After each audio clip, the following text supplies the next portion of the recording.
Hello, hello, and welcome to another episode of the Digital and Social Media Sports Podcast. I am your host, Neil Horowitz. You can find me on Twitter, NJH287. I'm on LinkedIn as well, where I post more content. Visit the website, dsmsports.net, for more episodes and content going back years. And, of course, check out the podcast and subscribe on your favorite podcast platform out there. What an awesome show for you guys today. I love these conversations where we really get to delve into the strategy behind all of this and all the strategy that goes into social these days and digital and content and analytics, and a really good conversation coming up with Kyle Benzion. He is the director of social strategy for the Orlando Magic. We also talk a lot about his time with the Atlanta Falcons, hit on a number of topics from a content perspective, from an analytics perspective, from an ROI perspective. Just really good stuff coming up with Kyle. He's really thoughtful and articulate and really knows his stuff, and doing cool stuff with the Magic there, and also did some great stuff before getting to the Magic as well that you'll hear all about. But before we get to Kyle, I just want to hit on one of the key themes that's going to come up in this conversation that you're going to hear. And there's a lot, so bring your notebook. But it's all about knowing your audience, and what he does now in particular. You're going to hear about how he makes sure that they know who they're producing content for, whether it's an ad on social, organic content, a strategy around a tentpole moment, whatever it might be. It's so important to know your audience. And I've now spent time on the the team side myself, as well as now on the vendor side, and it's really important to we develop these fan personas or user personas, whatever it might be. You might be thinking about who is my fan on TikTok, and it's different from the fan on Facebook. Who is the fan that is going to come to an individual game versus who is the fan that's going to go to one game a year or doesn't even live in or around Orlando? It might just come when they go to Disney World. And what kind of content are they looking for on the organic side, on the paid side? What made someone a Magic fan in the first place? Thinking again across platforms, across email, across web. Who are you talking to, and what's going to appeal to them, and what's going to help you accomplish your goals for those fans? So it's easy to say, oh yeah, I think our fan is XYZ on this platform, but take the time to jot it down, figure out what a fan persona is, and really help your team across the board on not just social, but creative and marketing and sponsorship, and really will go a long way. So keep that in mind. Keep in mind the strategic mindset of approaching social and digital, and you're really going to learn a lot from Kyle Benzion of the Orlando Magic. Back on the podcast with today's guest, and I am so psyched. If the next half hour or so of our interview is just as good as our pre-interview conversation, it's going to be incredible. I'm joined on the podcast today by Kyle Benzion. He is the director of social strategy for the Orlando Magic. And welcome to the podcast today, Kyle.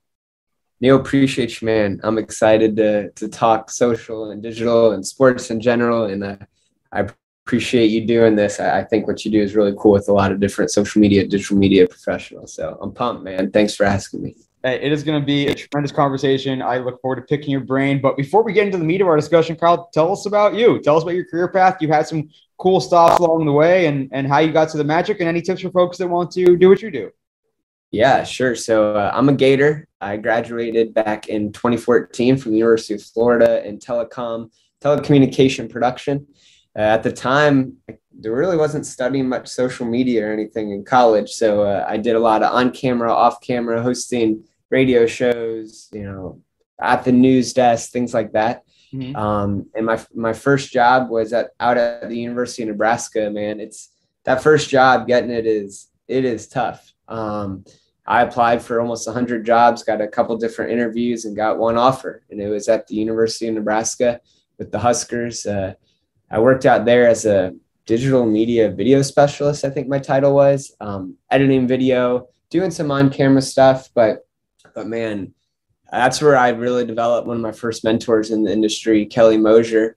And he was running the social media out there. And I all the time would go in his office after work or during work and, hey, Kelly, why are we doing what we're doing? What do these analytics mean? How'd you decide to do that? How'd you do that? Why didn't you do this? And picked his brain like crazy. And he set me up to, start running and learning social media, which was awesome.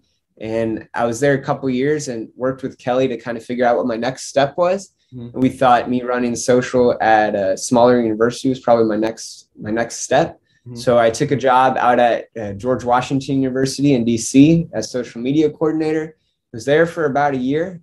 Learned a lot. I think learned a lot in the sense of it's good to understand what a positive culture and a negative culture is.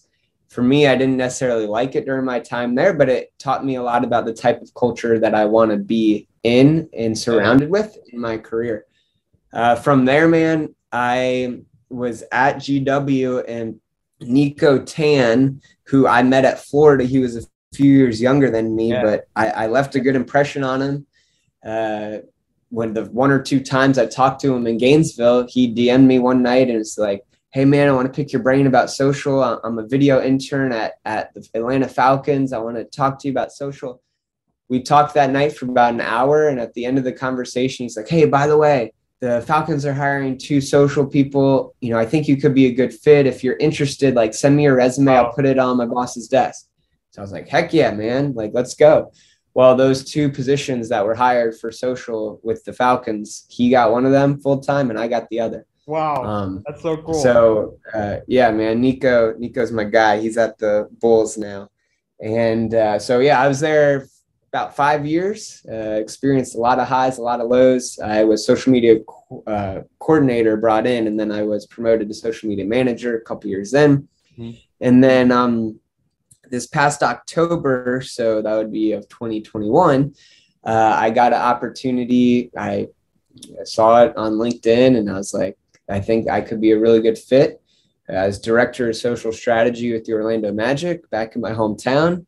And the rest is history. I just finished my first season with the Magic, and it was a total dream come true. I'm excited about what our team's building and the future of Magic, social, and digital media. Love that, man. I first off, I could listen to Kelly Mosier stories all day because that guy is one of the GOATs for sure in the space. Yeah, man. Kelly Mosier, who was out at Nebraska, he's at Huddle now. And then Dan Gadd. Dan Gadd is he was my boss in Atlanta. Dan is like the sharpest digital media strategic leader I've ever met. He's just incredible. He's now the senior vice president for the Atlanta Dream in the WNBA. But Kelly and Dan, man, I always talk about them. They definitely, you got to find mentors. And for me, those 2 got me to where I'm at without a doubt. Love hearing that. When you guys were all there, when it was you, Nico, and Dan, like, I mean, they're still really good now, of course, but like you guys were like a freaking all-star team put together. It was impressive. Best team I've ever been a part of, like sports, work, anything, man. Like that team we had in Atlanta, you know, you never know how good you have it until you don't have it anymore. And man, looking back at like our team we had there in Atlanta, dream team. It was such an honor and pleasure to work with those guys.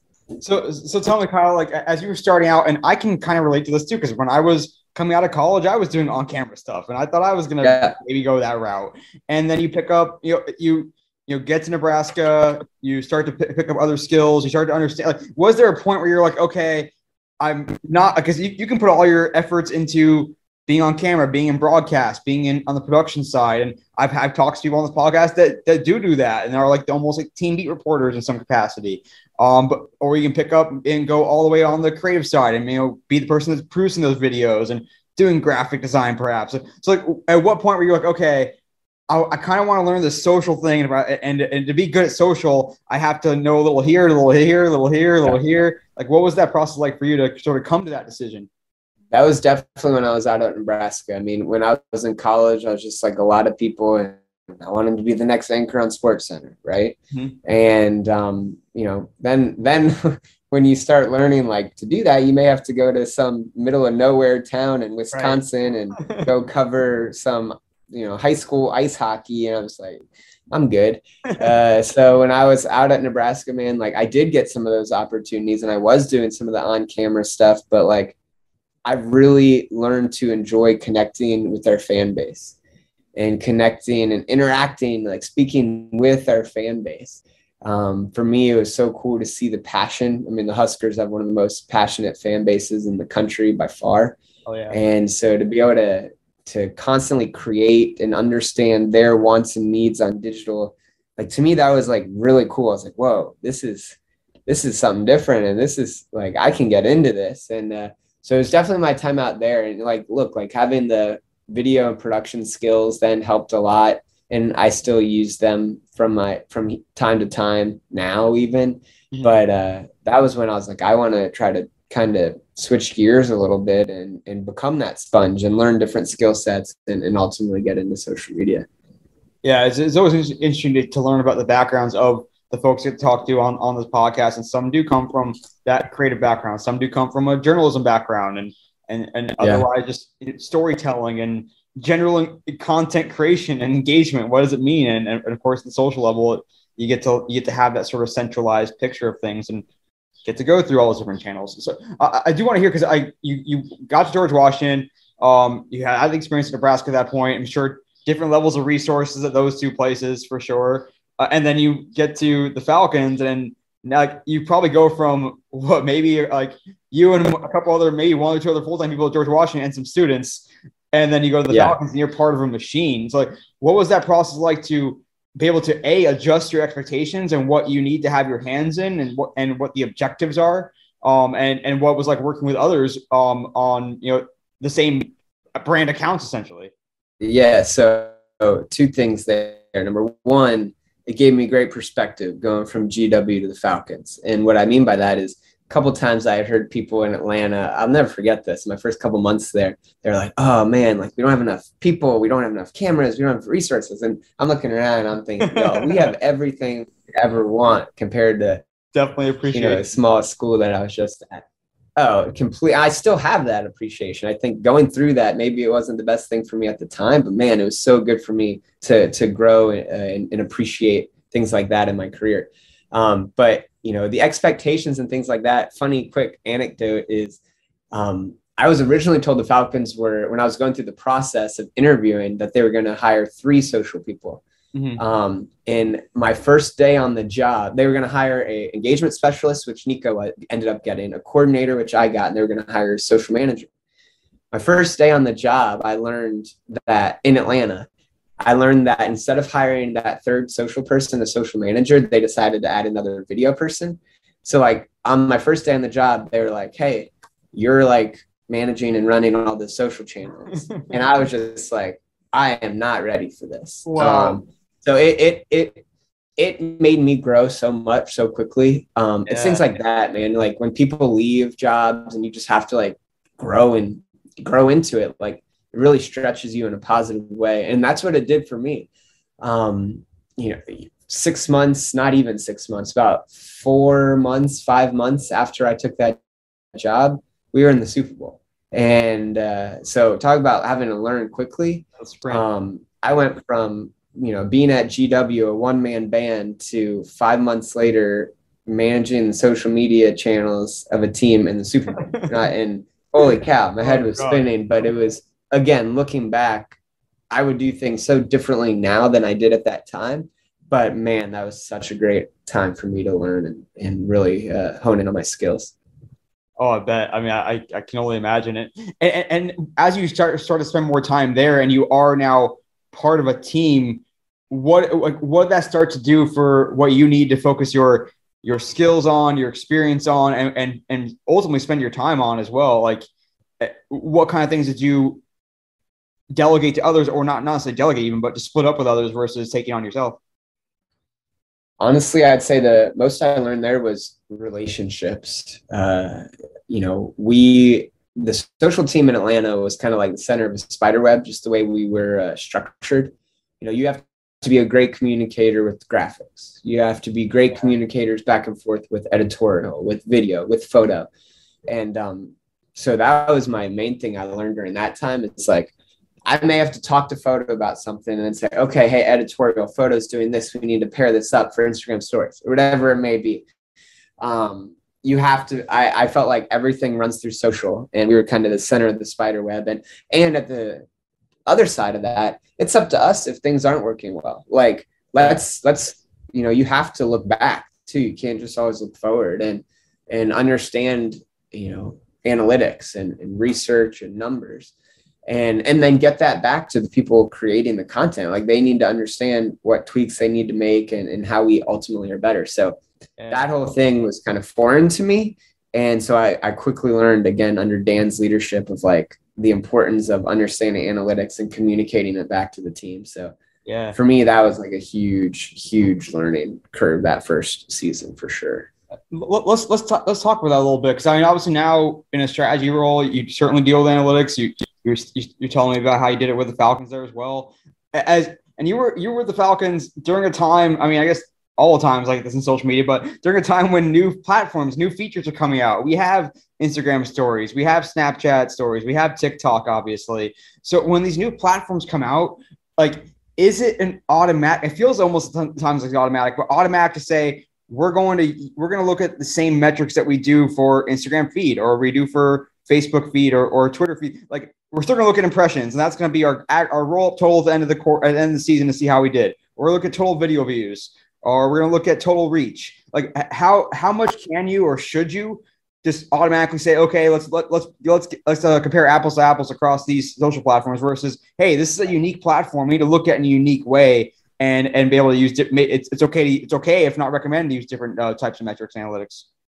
Yeah, so for me, I'm never someone that is going to just jump at the new shiny toy of the platform. Like, I'd rather us, instead of being the first ones, I'd rather us wait a little bit and do our research on what other brands are doing, and honestly figuring out if our consumers or potential consumers, if that's where they're engaging content. So for me, that with IGTV, that was one in Atlanta and things like that. And then from a number standpoint, like, I always like to look at a per post basis. That's always kind of been my thing. Because, if you're looking at totals, comparing to other teams or brands, like, if a team is posting double the amount of you, of course their totals are going to be more. For me, I'm big on per post. Like, I like to look at retweets per tweet, or likes per video, or video views per video, or things like that.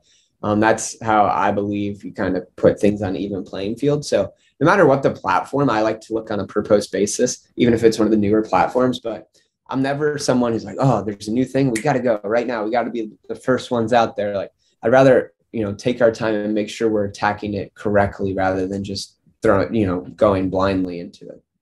And how do you guys look at that from a resources perspective, and saying, hey, like, we may not, we need another person to do Instagram stories really well, or we need another person to do TikTok really well. Here's what we can gain from that other person. Here's what we're losing. Here's what the trade-off is. If we're going to do more, if we're going to do less on Snapchat, we're going to do more on TikTok. Here's the trade-off, and here's what success looks like. Like, how do you ultimately, I mean, from a bird's eye view, map out those decisions and then actually have it play out? Well, I think you just hit on it. It's all about trying to find that balance, right? And it all comes down to where are our consumers, wanting and getting our content, and engaging with our content. Looking at the numbers to figure that out. Obviously we've seen a lot less on Snapchat over compared to the last couple of years, less growth on Snapchat and a lot more on Instagram and TikTok.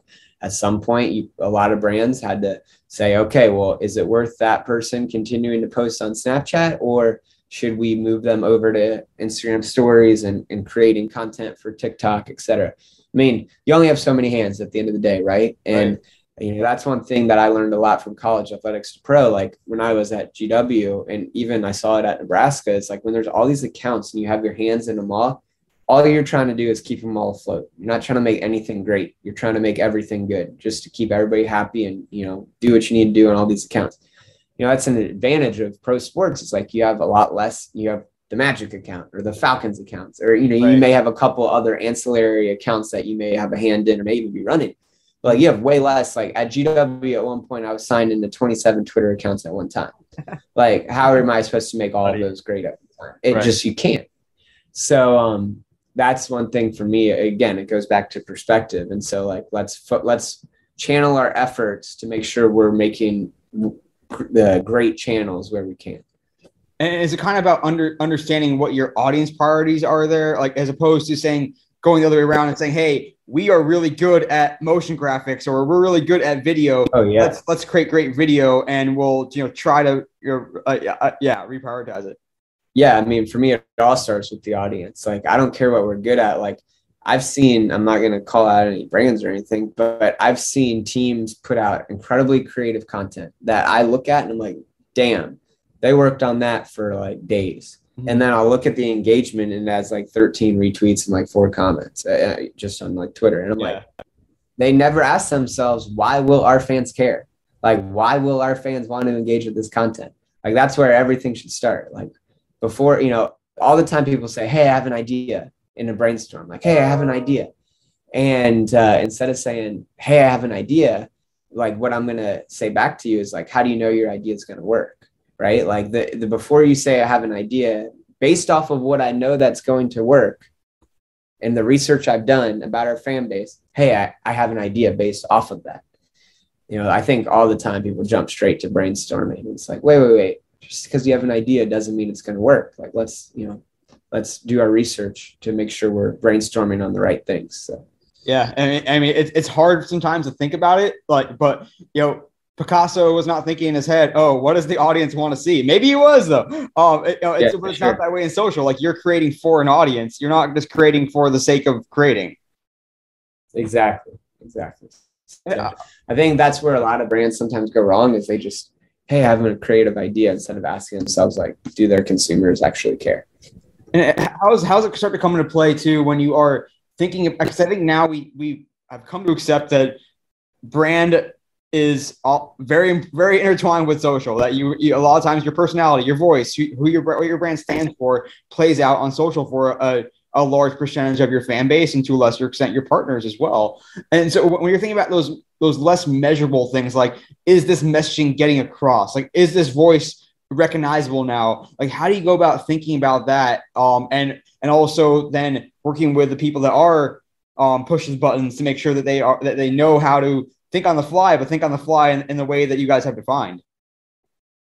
Yeah, I think it's a healthy balance. Like you want to represent your brand well, of course, but you do want to stand out because we're living right in the scroll happy world where everybody's just scrolling. And you got to ask the question of like what we're saying on social, the content that we're trying to put out, like, why is someone going to stop and look at this and give it more than 1 second of attention and then scroll right by it?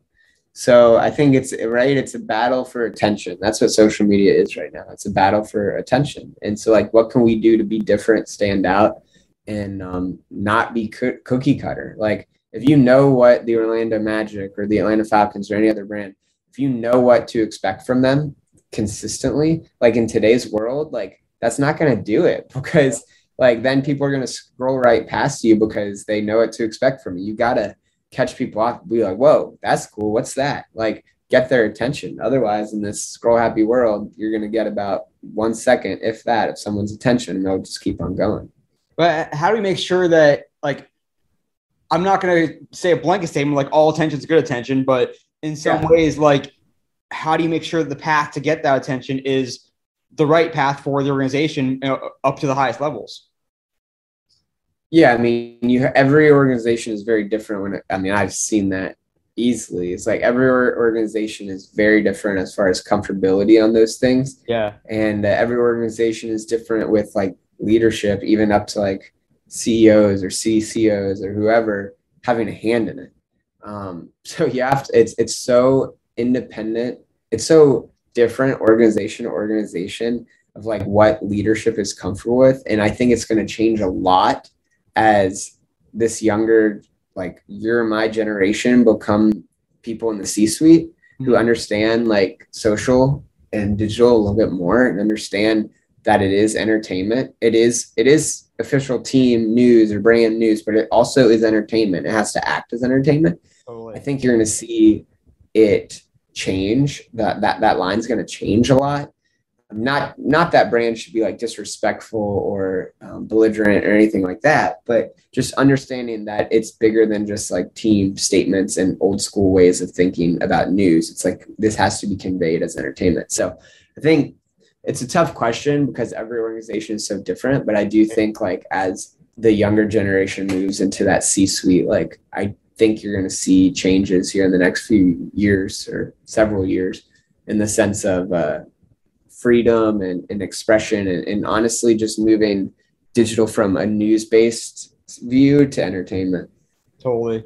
What was it like for you getting away from pressing send and now seeing your coworkers do it, seeing your direct reports do it, and then to that level too of kind of going back to what we were talking about before, how much how granular can or should your feedback get? Like, are you doing like post game mortems being like, hey, when you shouldn't have tweeted this, or I would have done this instead? Like, how detailed can it? So what was like stepping away to begin with, and how do you make sure that you're keeping them on the ball moving forward? It was extremely difficult, first of all. It just becomes so part of your habit. And I don't think we have enough appreciation for like social media managers and stuff, because they're doing all this stuff. You know, they're sitting in all these meetings and they're brainstorming, and they're maybe touching paid social, and they're doing all these different things. But I think a lot of people forget, like, they're also like scheduling or hitting send on everything else that you're like not thinking about. So it, you know, I was just used to like go boom, boom, boom, like hitting send, going in the meeting, scheduling. And just to be a social media manager and have any sort of like work-life balance, you have to become like efficient and almost like a machine. And so it is really tough. Suddenly when you're not doing that anymore, it's like almost like, wait, what do I do with my hands? Like, what am I supposed to do? It's a step back. You have to like take a step back and kind of view things differently from a much bigger picture. Really a difficult adjustment. My switching into this role, like initially, that took time for me to get used to. As far as being like overly critical and stuff, like I'm not that. I'm not overly critical or even like hybrid or this is how we should have done it. For me, like I have a perspective of just because it's not the way I would have done it doesn't mean it's the wrong way. Yeah. And that's okay. I talk with our social media manager a lot about like, hey, what could we have done to tweak this? Or let's look at these numbers. What could we maybe do differently next time? That's not me saying I would have done it this way. It's, again, I like to base things off numbers. Like, hey, based off maybe, there's always going to be some stuff that maybe doesn't work. So what are the small tweaks we can do? At the same time, there's things that our team does with the Magic that like I never would have thought about doing. Yeah. And so like that's great.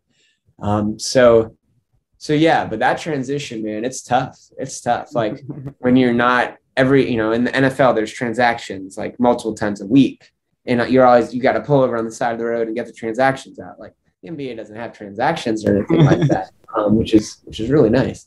But yeah, that was a big adjustment. And, it's something that I don't even know 9 months into this job that I'm still like for sure over, So it's a good question. You can wake up in the morning and not like have to like furiously check check the mentions or check the comments or whatever. Like it's nice in some ways.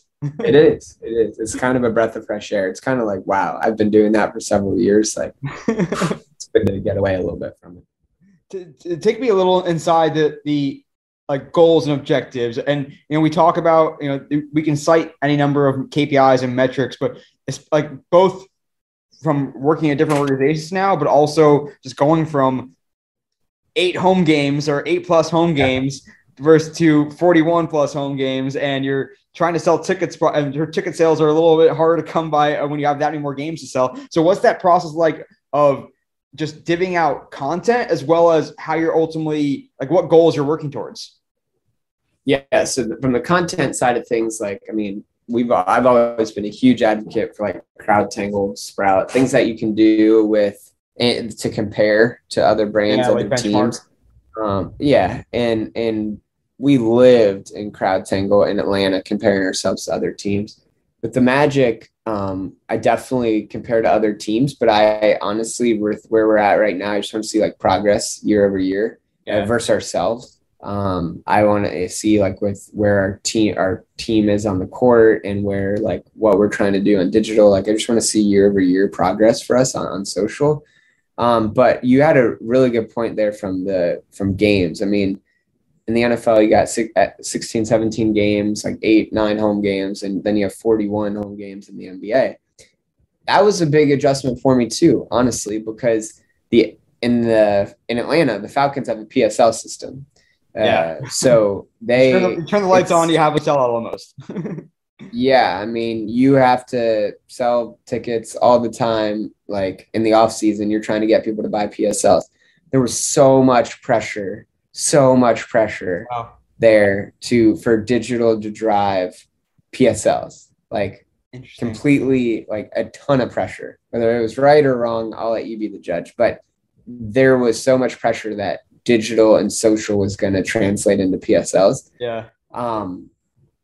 Orlando, so I kind of expected like similar things like that in Orlando. It's not. We have a huge international following, huge, because let's start big, right? NBA is a global game. Orlando is a huge tourism city. I mean, we have Brazilian accounts that are in Portuguese for Instagram and Twitter that we have an agency run, and they do a great job. So for us, it's like way less about, we look like season tickets are huge and all that. I'm not discrediting that, but like single game tickets are a huge opportunity for us. Because you want when people come to Orlando and they're saying, hey, I'm going to go to Disney, I'm going to go to Epcot and Animal Kingdom, and then they go up to their concierge and say, hey, what should we do tomorrow night? The concierge needs to say, oh, well, there's a Magic game. You need to go to this Magic game. Yeah. Like, it's such a cool experience. That's part of the Orlando experience. So that's been a really cool adjustment to see. We have tons of group sales for Magic games, for individual tickets, individual games. And that's been a really cool adjustment for me to see like two completely different ticket like outlooks and ticket strategies. So that's been kind of a cool learning experience for me. I want to touch on both of those scenarios. First one on the Falcon side, how good can we get? How much better can we get at finding out where social, how much it does, if it does, attribute to those kinds of leads? And I don't think like no one's going to, I mean, I guess I don't want to say no one, but very few people are going to click on an Instagram ad and commit 5 figures of money on the spot from that. And that's going to be the last click, last touch attribution. Yeah. So like barring that rare circumstance when someone does like buy a car from their phone, how can you, or how could you, how did you guys try to show that we're part of the pathway to get there, even if we're not the last stop? I think you just hit it on the head. I mean, like Dan Gadd is like the godfather of that, doing exactly what you just said. He's really good at finding different ways to lure people into to be a part of the process, even if it's the start of the process. You want engaging content or sweepstakes or emotional videos that they're going to get people to feel in that moment, like, oh, I care about the Falcons. I want to be with the Falcons. I want to be there. And then all you got to do is give us your name and email. And that was like our job, to get those leads. To your point, digital wasn't necessarily driving all the ticket sales. We were driving leads, and we were trying to drive the right leads to get those sales. So there was a lot of attention on digital for getting those type of leads. So yeah, it's all about being part of that process, right? Like to your point, people aren't going to buy it, aren't going to click buy, but you just want to get it in the hands of the people that in the organization that can get them to click buy. Yeah, we can have like multiple hours talking about this, because this is like, I can geek out on this stuff all the time. But like, you think about it from, there's top of funnel versus middle of funnel versus bottom of the funnel when they convert to whatever that conversion is. And you also think about social. I think organic social, what we hear often is organic social is about making people that like you love you. And it's not necessarily about, yes, you're going to reach some casual fans when something goes viral, but they're not going to become super fans just right there. Like your path to convert those, where advertiser people is happening on the paid side. That's where the CTAs are happening. And so like, I think we have a long way to go to really have everyone start to understand that. But yeah, it's an interesting area to think about for sure. Yeah, it's interesting to see different teams' paid strategies too. Like some teams put money behind some of their worst content to reach certain KPIs for partners. And in my mind, I'm just like, what are y'all doing? Because you're getting your worst content in front of more eyeballs. And that's how you want to be viewed as an organization, and like the type of content that you guys are creating. Like I've always viewed it and kind of learned from Dan, like you want the best content to get more eyeballs. Like, you want gasoline on the fire. The fire should already be burning, and throw gas on. Exactly. So like I struggle when I see teams boosting and putting paid behind their worst content just to reach certain benchmarks for partners. It's like, that's how people are going to learn and learn about your brand. So it's tough. So a few minutes left here with Kyle Benzion. He's director of social strategy for the Orlando Magic. I feel like the time is just flying, Kyle. We're going to try to get through a little bit more in a few minutes here. And we talked about you picking up some of the paid side for the Magic, and like as that's like a new area for you to learn kind of the way that paid. I'm interested in the way that paid and organic interplays. What you're learning about that, what makes or what could potentially make in the future for good, like not necessarily sponsored content is the wrong term, but a good social ad, something that's going to get your messaging across wherever it is you want to promote while still being good content. Is that possible? So take me through, I guess, what's like learning that side of things, and how important the content is versus the targeting versus the platform, et cetera. Yeah. So I think, first of all, I think that content is good sponsored content when it doesn't look like sponsored content. It's got to be content that again, it goes back to your fan base, right? Like, what do they care about? Like, if it looks like an ad, I mean, there's some brands that do this horribly, not going to name them, but their digital ads look like billboards. They just look like billboards. And if I'm scrolling, and some of them put them on organic too. And when I see it and their engagement is like nothing, and you're just asking yourself, like, you can see that their partnership team and their digital team are not on the same page. Yeah. Right. It's so clear to see that. And then you see other teams where their sponsored content is all stuff that they would be doing anyway.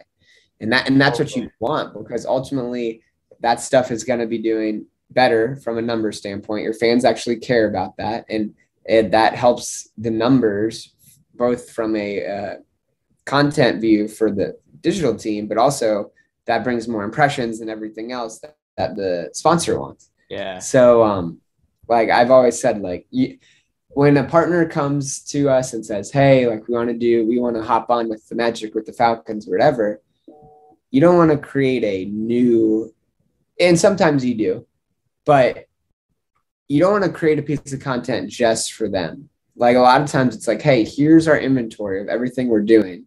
What can we do that you guys want to hop on that like will meet your KPIs, but also satisfying the digital content? So that's kind of always been my view, is like when you're just looking at billboards and things like that, there's such a disconnect between like digital and partnership, and it's very clear to see. So it's got to, again, all come back to like, why will our fans care? And do fans care about a sweepstakes, about a cooler at your local grocery store for something? It's like, no, like that's not why they're following you or interested in you. So I think that's where there's still a disconnect in the industry when it comes to paid.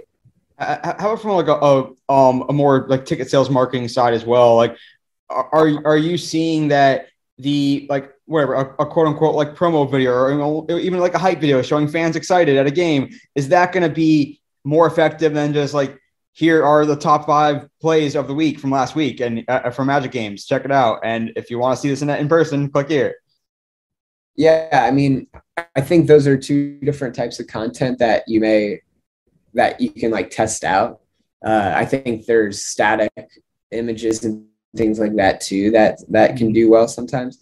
For me, like as long as it's still like basketball related content and not a straight up like sales ad, like come see us, like, or just a clear marketing message. That's what people oftentimes will go right by. Like you got to draw them in. Like, why will they care?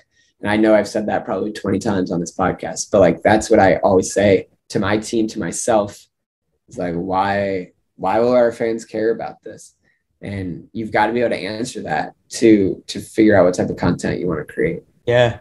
Is it getting tougher to be quote unquote efficient, I guess, too? Like, I mean, we think about, we always come back to, because we have to almost with TikTok, and like, TikTok is a platform that you almost have to create content for TikTok. Yes, you can repurpose a little bit here and there and slice and dice a little bit, but especially on the paid side, I mean, TikTok likes to say, like, don't make ads, make TikToks. And so like, how do you balance that? Yes, we want to try to be efficient, and we create this awesome set of ad assets that here's different specs for all of them, and versus, hey, like this can't fly on TikTok. We have to devote resources to it, otherwise it's not going to work. It's going to be a net negative.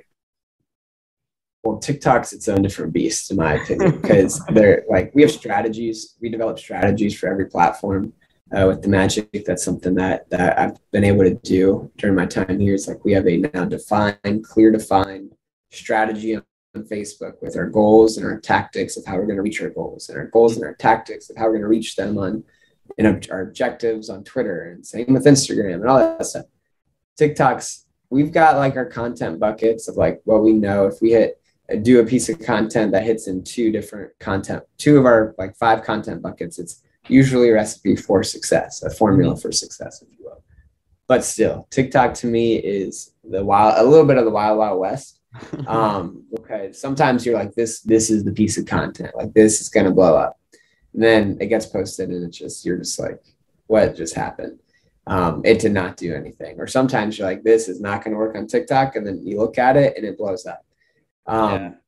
So that one, to me, I think that one's been the most frustrating probably to a lot of people in our industry, because the science, if you will, of the strategy and formula, like it's been way more inconsistent. Yeah. So obviously it's extremely fast growing and all that, but going back to your question with ads, it's the same thing. It's like, well, you would think it may not work. You would think it may work, but like TikTok is its own beast right now that I think we're all still trying to figure out a little bit. What kind of audience are you finding on TikTok, especially as you start to learn like business manager? Is it similar to any other audience, or is it very distinct and very much more like single game sales versus these people are not going to be season ticket holders, or is it even beyond that? We're still onboarding a business manager right now, so I really haven't gotten into business manager yet on TikTok. I mean, I know we have a predominantly male following on TikTok, and it's obviously a very young TikTok. But I don't know much more than that yet, because we're still in the process of getting on TikTok business manager right now. Lots more to come for sure. A couple more quick ones for you here, then we'll get to the episode's shareable stat. I want to talk about the idea of tentpole events and being able to maximize that, and how important that is in general, and then at the NFL versus the NBA. And I mean, you guys obviously had a very big tentpole event recently, not to date this podcast, but the NBA draft was a pretty fun night, and the lottery before that was pretty fun for the Magic. So take me through, like, how much do you guys focus on day to day versus, hey, we're going to really blow out this tentpole event, and here's how we're going to measure success individually against that? Yeah, that's a good question. We, in Atlanta and here, like, you have your 5 to 8 tentpole events a year, and it's a huge moment for the brand, and especially for a place like where we're at right now with the Magic. Like, it's our Super Bowl, with where this team's at, the lottery and the draft. Like, it's a huge opportunity to give fans hope again. And so I think that's on us with content. It's like, let's give them hope. We saw it in Atlanta too. Like, I was part of the Super Bowl team, and then I was part of a year when we started 1-7. And the off season, no matter if you go to the Super Bowl or if your head coach and GM get fired and you have a terrible year, like, the off season is the time to build hope. And fan bases always have hope at the start of the season. And so there's a lot of these off season tentpole moments. In the NFL, it's the combine and the draft and free agency and start of training camp. And NBA, it's similar. It's lottery, draft, season tip off and training camp. Summer league is probably a mini one, and then obviously playoff runs or rivalry games, things like that. So you definitely have to put resources to it, and you have to think ahead, and schedule release, of course, especially in the NFL. Oh yeah. You have to plan ahead and put time on it. I mean, you have to, like, that's part of the tough thing with social is, and as a social leader, you always have to be thinking 2 steps ahead. Like, sometimes I have to pause and be like, all right, for the next 3 months, like, what big events do we have? Okay, we have these big events. Like, let's start working back now, and like, let's get ready for this. So that's, tentpoles are huge. Like, it's a balance between like doing the day to day and making sure we really hit home runs. And I think we had some really big home runs in Atlanta, some on Temple. So that was really fun. Oh yeah. I mean, in my head right now, I'm picturing some of the awesome schedule release content you guys did over the years. Like really amazing stuff.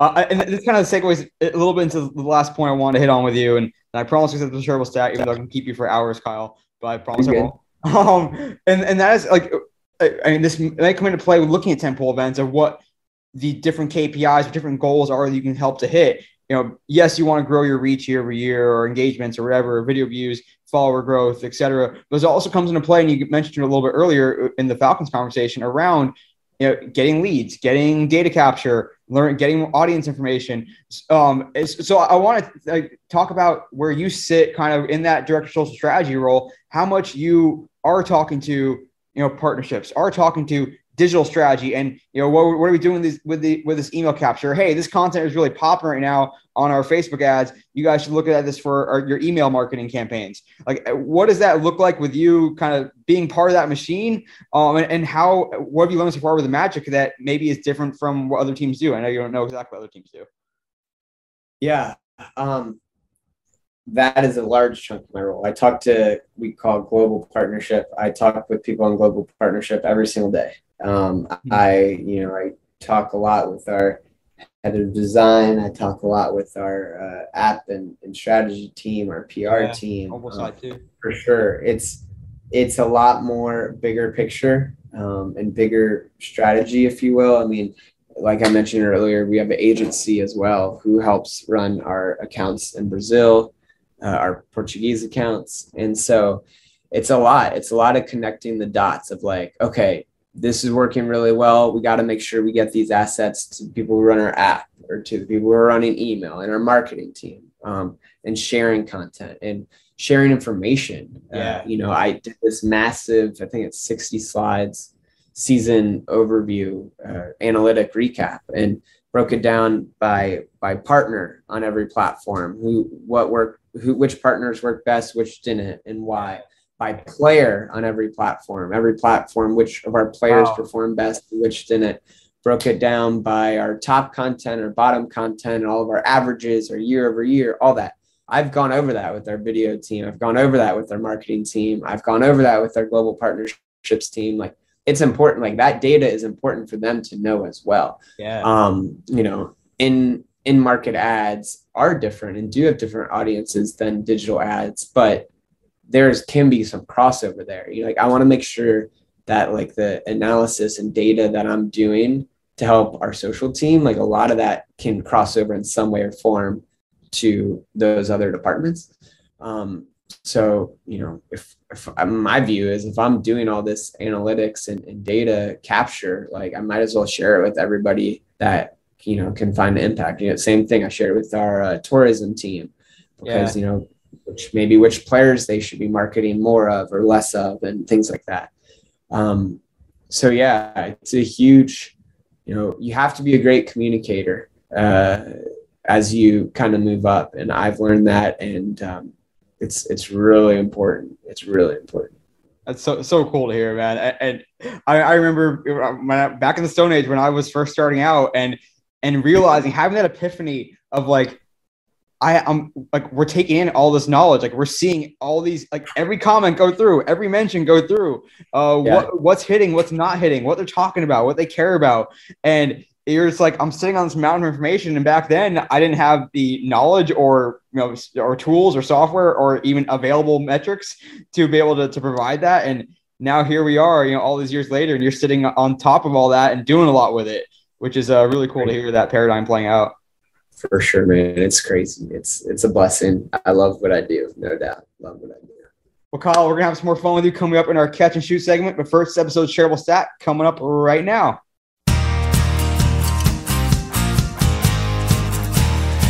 So much fun talking to Kyle Benzion. It could really pick his brain all day on this stuff. He's full of good insights and stories and lessons. We're going to have some more fun with Kyle, though, coming up in our catch and shoot segment. So stick around for that. But first, this episode's shareable stat. This shareable stat is a few stats I'm going to throw at you. The recent reports show that the NFL raised their sponsorship revenue by, I think it was 24%, something like that, year over year for the season. And it's part of a trend across sports leagues with sponsorship revenue taking off and growing quickly, whether it's because of new categories like crypto and sports gambling, or just a general raise overall throughout the year. But the NFL grew a significant amount, almost a quarter. And I wanted to take a look at what it did to their social, in particular, just using CrowdTangle to check out Instagram feed sponsored posts, where a sponsor is tagged as a sponsored post. And we saw that there was 24% more posts year over year. So that tracks, more activity on there. We're not exactly looking at a team by team basis though. This is for all 32 teams together. Interaction was fairly flat, only dropped 3%. We know that Instagram in-feed engagement, especially since Reels came along, is going down a lot. But as far as interaction on sponsored posts, only went down 3%, so fairly flat. Except for single video posts, went up 21%. For engagement, for interaction rate. So that's pretty interesting. It means, yes, there could be some sponsored interactions there, potentially, some paid social boosts. But another one too was that 32% more interactions overall. So again, speaks to the fact there's more volume, more opportunity, and more oftentimes a mandate to monetize social as much as possible. But as you heard in the conversation with Kyle, whether it's Instagram or TikTok or Stories or Feed or whatever it might be, it's really important to make sure that the bar for content is something that we would produce otherwise, something that fans will actually enjoy and would have a reason to see it. Otherwise, they're going to scroll by, you're going to lose your credibility. And the thing to think about with sponsored content is it should allow us, to do something maybe we're already doing and help us, continue to do it. But also think about what it could allow you to do that you couldn't do without the sponsor. That's the whole point of this partnership stuff, is it's paying for great content for your fans to see. And this partner is helping you deliver that. And yes, you're helping them deliver something for them as well. It truly should be a two-way street, a partnership. And of course, the fan should be the big winner at the end of the day, because it should be content that they would enjoy, whether it was sponsored or not. So think about that. Keep in mind these stats. Again, revenue in the NFL sponsorship grew about a quarter year over year, 25%. And we also saw on Instagram in-feed sponsored content where the sponsor was marked. 24% more posts, a relatively flat interaction rate, except for single video posts went up by 21%, and 32% total interactions, again, on Instagram and feed for sponsored content this past season versus the year before. So cool stuff. I always like diving into the stats and looking at benchmark stats like that. As Kyle will talk about that more in our quick hitter segment coming up. So stick around for that, because you're going to learn more from Kyle. Here's some great stories. We talk about his time with the Falcons and the worst Super Bowl game for Falcons fans ever with 28-3. We talk about his time as a broadcaster at Florida. We hit on just some more great subjects, so stick around for that Q&A with Kyle, and it's coming up right now. Back from this episode of Shareable Stat, and I am joined once again by Kyle Benzion. He is the Director of Social Strategy for the Orlando Magic. Kyle, you kicked ass in the interview. Are you now ready for a little catch and shoot? Let's rock and roll, man. How's your shooting? Hope your shooting stroke is good. All right. I hope so too. Number one, you talked about your time as a Gator. You did some broadcasts. So tell me some broadcasting. Tell me your favorite or your most memorable call from your time as a broadcaster for the Gators. Florida lacrosse against Penn State. I did radio broadcasts with them, but that game I did TV. It was a Elite Eight NCAA women's lacrosse, and that was on Sun Sports TV game, and it was with Larry Battelle, who was a mentor of mine in college, and it was a blast. It was so fun. I love calling those Gator women's lacrosse games. Oh, that's so cool. Lacrosse is not an easy sport to call either. There's a lot. I learned a lot about it. I learned a lot. Yeah, I learned a ton. Oh, man, that's awesome. I want to go on YouTube and find some old Kyle Benzion's. Yeah, that's up there. It's up there. Number two, kind of in that same vein, tell me, who was your favorite broadcaster growing up? And if I ask you who's your favorite broadcaster today, I guess excluding teams you work for, who's your favorite broadcaster today? So growing up and today.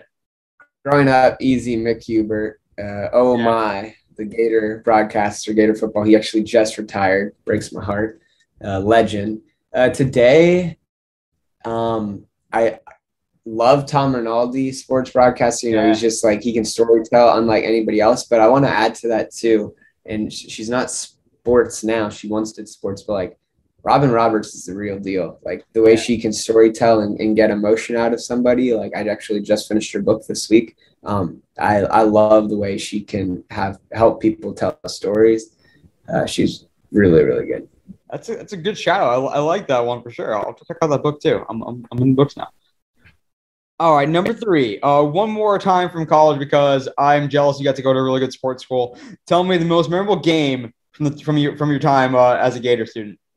All right, I'm gonna cheat on this because the Gators were really bad during my 4 years there. So I'm gonna go the year before I was in school. So when I was a senior, and I was a diehard Gator then too. Tim Tebow's senior day, Florida State, kicked Wow. their butt like usual, and it was great. The Swamp was absolutely electric. So yeah, Tebow's senior day against FSU, that was pretty special. Oh man, so you guys you enter college right after that season, and then you get a bunch of It didn't go well right after that, but yeah, Oh exactly. man.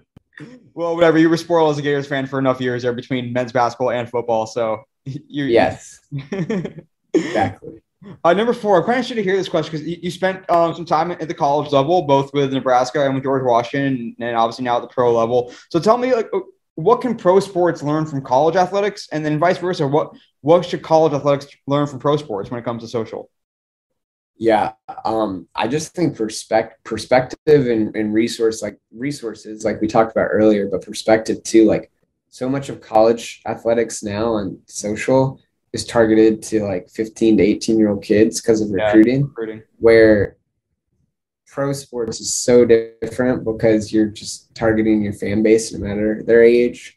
So I think there's a lot to learn there because they're so different. I think everyone, if they're able to, should try to work in both at some point in their lives because it's like two completely different target audiences, and the way you have to think about content is completely different when you're talking about for a 15-year-old kid like that you are trying to convince to come to your school compared to a fan that you just want someone, you want to make someone a fan. So Yeah. I think just that perspective, it's especially with the NIL stuff that's happening, it's only getting crazier and crazier down that road. So that'd be what I would have to say for sure. Yeah, Perspective. there's so many interesting things. I've had some good conversations in that realm with college athletics folks on here, and we always kind of joke like, yeah, your main audience is that young fan base because you want them to come and you want them to apply. At the same time, like the majority of your revenue is coming from the 50 plus year olds who, Exactly.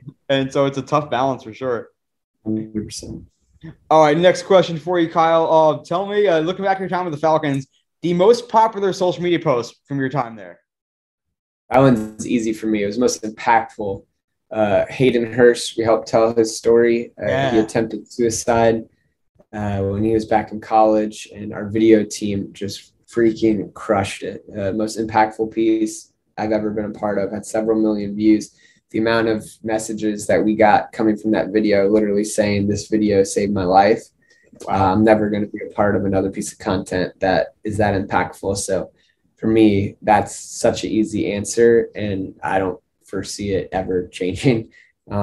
Yeah, that was a really cool to be a very small piece on a team that helped just crush that story. It was really, really It's really impactful. cool. I remember that for sure. And briefly, how does something like that start? Does like PR come to you or player personnel say, "Hey, Hayden wants to tell a story," and like where's that genesis come from? That one was our video team went to PR because Hayden had already done a story in Players Tribune, a written piece. And That's so right. we read it when we traded for him a few years back. He's not even on the Falcons anymore. But when the Falcons traded for him, that we all found that piece and we were like, we got to build a relationship with him to see if he can open up on camera about this. Yeah. And we did. And it was, I mean, kudos to him and his family and everybody that were in the interviews, and our video team just was awesome. So it was really impactful. That's really cool to hear. Well, next question is going to be slightly less uplifting, but still important and insightful, I think. And I want to go back to, I'm just going to say 28-3, the Super Bowl, the Falcons. Tell me, I guess, what was it like during that time, and ultimately what your takeaways were, both in the short term and as well as the long term. Short term, it was pretty terrible. But I don't know how many times I've seen 28-3 like sent to the Falcons, like thousands and thousands. But it was long term. It was something that we had to help build our fan base back up. I mean, truly like crisis communication. It was difficult, but it happened. It happened. It was one of those things that, like, for me, has stuck with me forever. Like, I'm not gonna sit here and say that game still doesn't hurt. Like, it still hurts, like, very bad. But it was a great learning experience for me because it was my first season in the NFL, and I instantly had to worry about crisis communication and learn, how to change perspective for a fan base. So. Yeah. What was like in that moment, the night of, like, at a certain point, like, were you guys having extended conversations on, like, hey, what should we be doing right now on Twitter? Like especially at the end. The end. It was easy. Nothing. Sometimes it's easy for your fan base. Your fan base is very angry, and it's okay for them to be angry. So, do we need to post anything for a day or two? No. Like, they're angry. Yeah. That's okay. The end was the easy part. As the downfall in the fourth quarter and overtime, that was the tough part. But yeah, I mean, it was a great, again, one of those things you hated to go through at the time, but looking back, it's like it taught me a lot about having to understand your audience, right? Like, you have to understand how pissed and angry they were. So. Yeah, and I think everyone that works in social always kind of goes back to that. We'd rather them all be cussing us out and ratioing and like talking about it than not caring at all. Apathy is the worst. Yeah. Exactly. Next one for you, Kyle. Moving right along. You're almost through the catch and shoot segment. Tell me, your MVP tools or software. Like, what are the tools that you can't live without, both of this job as well as maybe previously with the Falcons? Got to for your real easy. Sprout, love Sprout. Their analytics and their scheduling and everything is great. And then I've always loved CrowdTangle, so I'm a big CrowdTangle. Nice. I am not looking forward to the day that CrowdTangle goes away, but I think for now we're still good at least till the end of the elections. Exactly. I'll keep using it every day I can. Number 8, time for our food question. I first want to hear the best meal to get in Atlanta and where do we get it? And then Orlando pretty well, so tell me the best meal you've had in Orlando since being back. Okay, so I have celiac disease, so I eat gluten-free, and so probably a weird answer, but Atlanta, for me, I love, it's in Snellville, like 20, 30 minutes outside of Atlanta, Lavender Asian Bistro. It's like phenomenal. It's this Chinese and Thai spot. Oh my God, please go to Lavender Asian Bistro. So I miss it very much. What's the go-to order? What do we get there? Their chicken pad thai, man. My wife loves their sushi. I'm not a big sushi guy, but their chicken pad thai, easy. Orlando, Boathouse down at Disney Springs. Boathouse is like the best meal in Orlando by far. We love we do the gluten-free lobster mac and cheese, I think. Shrimp and lobster mac and cheese. And it's really good. So love Boathouse. Highly recommend. All right. We will eat well together, man. It sounds good. Yeah. All right. Last one for you, Kyle. Tell me the player on the Magic we should all be following on social media and why. Which current player should we just go and make sure to follow his accounts? I'd say Cole Anthony. The dude's got a personality bigger than you can imagine. He's a walking piece of content, and his personality is easy to fall in love with. So, got to be Cole Anthony. That's a great one. Good on the court and good off the court. Always a good combo. Yeah. All right, Kyle, you swished it. You went around the world on your catch and shoot segment. Now your chance to take over the podcast and tell us your social media all-star to follow. Just tell us who they are, what platform or platforms they're on, and why they're worth following. All right, so this is kind of a weird one, but for me, I'm not going to give you a person. I'm going to give you like a company or two. Like for me, like Front Office Sports, and Sports Business Journal. Like I consume very differently now than I used to. Mm-hmm. And so for me, like I really like if you're a young person trying to get in the industry, like following Front Office Sports and Sports Business Journal and understanding the sports business side of things, I think it's a huge like strength. Like read that stuff, like understand that. So call me a nerd, whatever, man, but I get a lot of value from companies like that are keeping you up to date with digital media and sports business, and I love that. No, it's super cool and interesting to hear about how like your diet or whatever has evolved over time as well. What you pay close attention to when it comes to social media.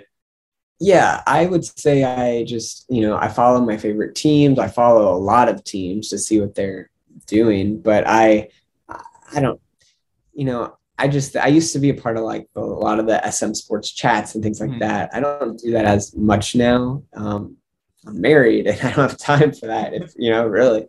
But for me, it's like it's more than just social media now, kind of like we touched on. It's like sports business.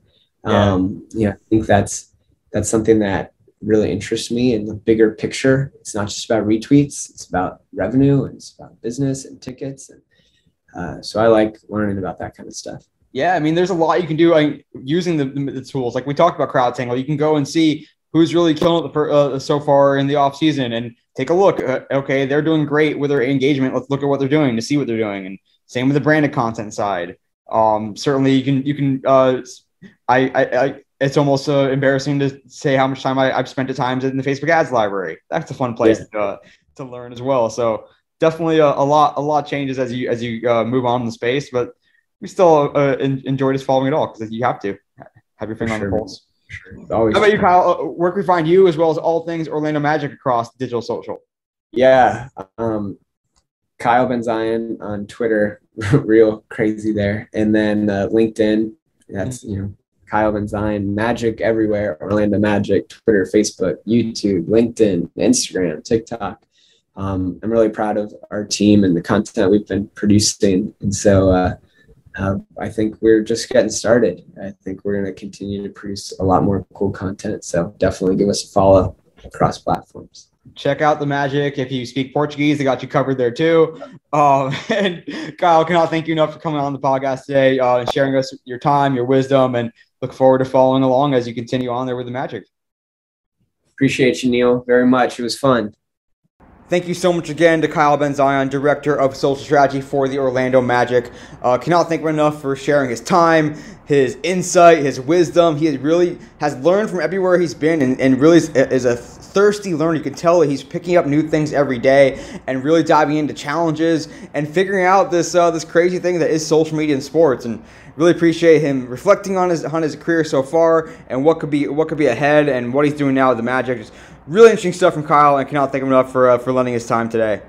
But that'll do it for this episode of the Digital and Social Media Sports Podcast. Thanks again for listening. I am your host, Neil Horowitz. You can find me on Twitter at NJH287. Hit me up on LinkedIn as well, where I post more content. The website, as always, is dsmsports.net, where you can find more episodes and content. And, of course, you can always find every episode on your preferred podcast platform. Until next time, this is Neil Horowitz signing off for the Digital and Social Media Sports Podcast.